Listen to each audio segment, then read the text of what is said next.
watching a video on YouTube the other day, and I found it funny. It was on Donut Media. I do watch a lot of Donut Media. Lightning, lightning, lightning! I'm just joking. And it was about strange laws for driving. And there was some strange ones. Most of them were outdated. Like if you're driving at night, you got to stop every 100 meters, I think it was, and light off a flare to scare cattle off the road. In California, you're not allowed to shoot animals from your vehicle unless it's a whale, which is a weird one. And even to kind of super outdated ones that were back when women had no rights, where a husband had to walk in front of the vehicle and wave a red flag when the woman was driving through Main Street. Just rules that were so out there and kind of outdated and should have never been put in place in the first place. And then a comment on my Facebook page over on Zach's Workshop on Facebook. If you guys ever want to get a hold of me, that's how you do it. They were saying that some of the shows around them have some pretty weird rules. And honestly, some of the rules that I'm seeing out there are, you know, you have your very good rules where they try to cover everything. And then you have rules that have kind of been around since the late 70s, early 80s, late 80s, early 90s, that no fair board has changed. And those are the rules that I find funny, that I enjoy reading and finding out what they tried to stop back then. I know that there's a lot of shows around, probably almost all you guys, that have weird rules. I'm going to talk about some of the ones that are around me. So, there is one company around me that says you can switch factory suspension parts off a mini car onto another mini car, as long as they're bolted in, no welding. So, guys are taking Toyota Echo rear ends and putting them in the back of their Camrys. But if you guys watch my YouTube channel, 6 years ago I think it was, I got an AMC Spirit. And I got a lot of parts with that Spirit. So I actually have the leaf springs out of an AMC Spirit, 1982, so it falls in 80s and newer, and I wanted to put them in the back of a Camry. I messaged the promoter and asked him if I can do it. I showed him how I wanted to do it, and he told me no.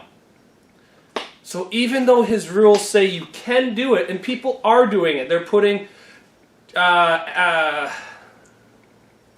Cavalier rear ends under Soleras, they're putting Echo rear ends underneath the back of Camrys, and they're doing spindle swaps of GMs, and that's all allowed. But because I want to put leaf springs, that's not allowed. So that's one rule I found a little bit funny, that they allow it, put to a certain extent, but they don't have it written down like that. I was going to use basically an early 90s GM solid axle in the back, so it's just one bar that goes right across, and then AMC leaf springs connected to the factory trailing arms, and then just basically shackles where you just drill a hole through and bolt them in. That way there's zero welding, but they are bolted in to the factory locations. You have to add an extra hole or two. But that was a kibosh put on plans I wanted to try. There is some other rules. The GNE, which is the Great Northern Exhibition, which is ran out of Collingwood, it's a Fairboard run show. If you guys followed my YouTube channel 8 years ago, which I know that none of you guys did because I only had like 100 subscribers. The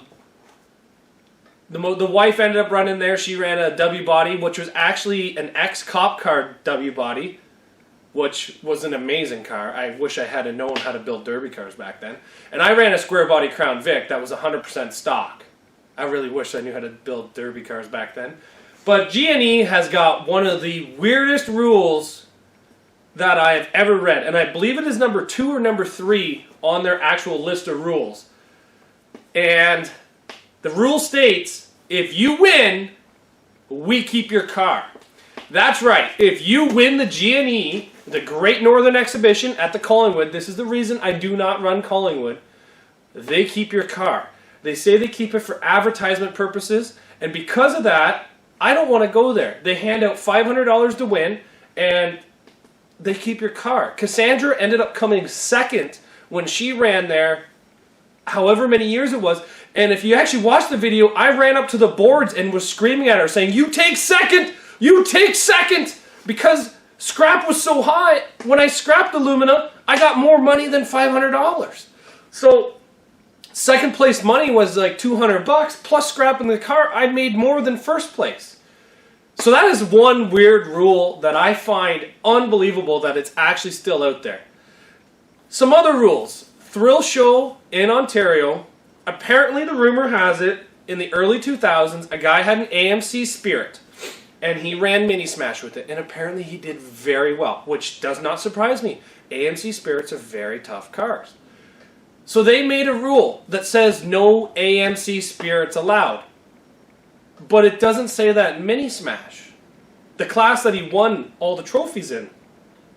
No AMC Spirits is only in the figure eight rules, which around us, a rear-wheel drive in the figure eight does not do very well. The tracks are so small, it just does not do very well, and it's only allowed 4 cylinders, so you'd be stuck with an Iron Duke 2.5 liter rear-wheel drive, which was severely underpowered. But that is really weird that a car that won the Mini Smash points was told it can't run the figure eights. So that's kind of weird, and that's another rule I find very weird. Beaton, Ontario, one of the first shows I did when I was 17 years old, and then I took a 5-year break from Derby because I didn't have anything to tow them with. But Beaton is one of those fair boards that have had the exact same rules since the early 80s, late 80s. There's some weird things in Beaton's rules. The first weird thing is you're not allowed any Volvos. None. 240, 740, 940, 850, V70, V60, V40, no Volvos. That's right. A small, very small Derby track that is highly sand, like highly loose packed sand that destroys rear-wheel drives. You're not allowed any Volvos. And apparently it's because a Volvo came there and won everything one year. The other thing is you're not allowed any front-wheel drive Cadillac Eldorados or Oldsmobile Tornados. I get it, the 70s old Cadillacs and Oldsmobiles were full-frame, front-wheel drive. They were kind of an intense car. But now the rules say 80 and newer, but you still don't allow any Oldsmobile Tornados or Eldorados. Kind of a rule that should have been done away with as soon as you switch to 80s and newer. There's the rules that are pretty much across the board. Here in Ontario, there's only one show that does not exclude Imperials. And I legitimately think it was just a big oversight from the promoters saying that an Imperial could run. Same as Suicide Door Lincolns. There's pretty much no shows here in Ontario. There's a couple down by Windsor, a couple backyard fairboard shows that allow suicide doors, but those cars are widely excluded. Most of the rules here in Ontario is 80s and newer, but it is funny to see a couple shows that have these weird rules that are so outdated that it's funny. It is honestly funny. What are some shows around you that's got some weird rules? I've got private messages from you guys telling me some of the weird rules around you, and I've honestly just laughed. But, you know, they're out there. There is some rules that are completely out there. Like, I can't believe it. If you guys got some weird rules, throw them down in the comments. If you guys don't know, I read every single comment you guys leave, and I comment back because I enjoy interacting with you guys, and some videos get 75 comments, and I still read every single one and comment back. But just leave your comments down below. Let me know the rules around you guys that are kind of super outdated and funny. I'd like to know about some of them, because some of them might be so far-fetched that it's unbelievably funny, and I might just sit there and laugh for half an hour. But do any of your guys' rules beat mine? I think the GNE is probably one of the weirdest ones. If you win, they keep your car. The guy that won in 2019, they handed him $500 cash, and he had to buy his car back for $350 because it was a Volvo. It was a V60, V70, maybe it was an 850, but it was a wagon, and he wanted to run it again. It was still in good shape, so he had to buy it back. I find that funny. Don't forget to like and subscribe right up here, or is it over here? Thanks for watching, guys, and be sure to come back tomorrow for more Zach's Workshop.